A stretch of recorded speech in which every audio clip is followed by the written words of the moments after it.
Hello friends, आप लोगों का रीता फैमिली ब्लॉग में स्वागत है। आई होप आप लोग ठीक होंगे, स्वस्थ होंगे। आज मैं आपके सामने जन्माष्टमी की कथा शेयर करूंगी। जन्माष्टमी श्रावण मास के पूर्णिमा के बाद रक्षाबंधन के 8वें दिन मनाई जाती है। इस बार 6 सितंबर को जन्माष्टमी मनाया जाएगा। वहीं दही हांडी या गोकुल अष्टमी 6 और 7 अगस्त को है। मान्यता है कि जन्माष्टमी के दिन व्रत रखने से सभी मनोकामना पूरी होती है।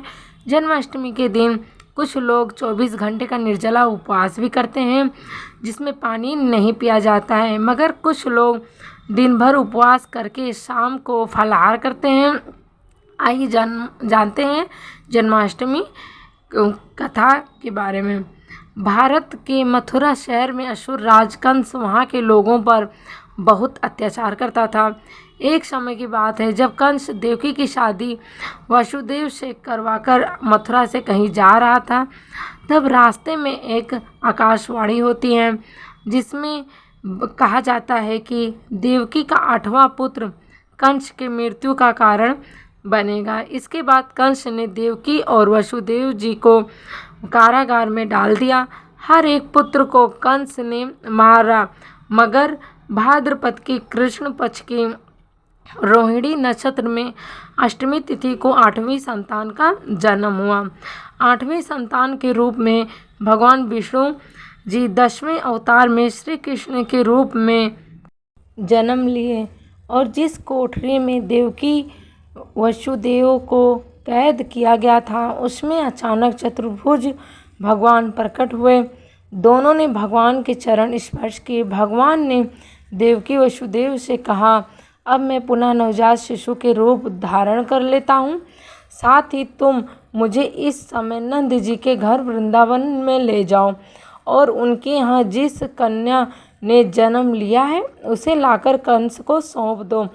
जब भगवान से वसुदेव ने ये कहा कि इतने कड़े पहरे में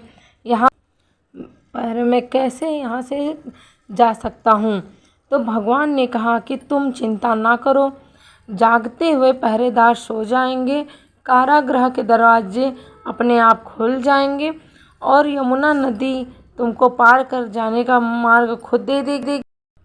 तुम आराम से वृंदावन नंद जी के घर पहुंच जाओगे।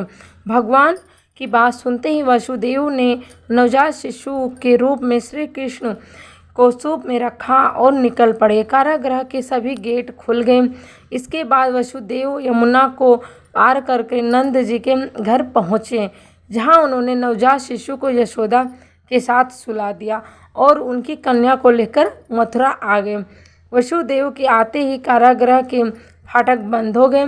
कंस तक वसुदेव देवकी के बच्चा पैदा होने की सूचना सैनिकों ने दी। कंस तुरंत बंदी गृह पहुंचा। तभी उस नवजात कन्या को वहां देखा। उसने कन्या देवकी के हाथ से छीन ली और जैसे ही उसने उसका बच्ची को धरती पर पटकना चाहा, वैसे ही कन्या आकाश में उड़ गई और उसने कहा, अरे मूर्ख, मुझे मारने से क्या होगा? तुझे मारने वाला तो वृंदावन पहुंच चुका है और वह जल्द ही तुझे दंड देगा। कंस ने कई बार भगवान श्री कृष्ण को मारने की कोशिश की, लेकिन वह इसमें नाकाम रहा। जब भगवान श्री कृष्ण युवा हुए तो उनका भगवान श्री कृष्ण के साथ युद्ध हुआ और उन्होंने अपने मामा कंस का वध कर दिया। तो फ्रेंड्स, आपको ये कथा कैसी लगी? अगर पसंद आए तो लाइक कीजिएगा, कमेंट कीजिएगा। जिन्होंने सब्सक्राइब नहीं किया वो सब्सक्राइब कर लें। राधे राधे।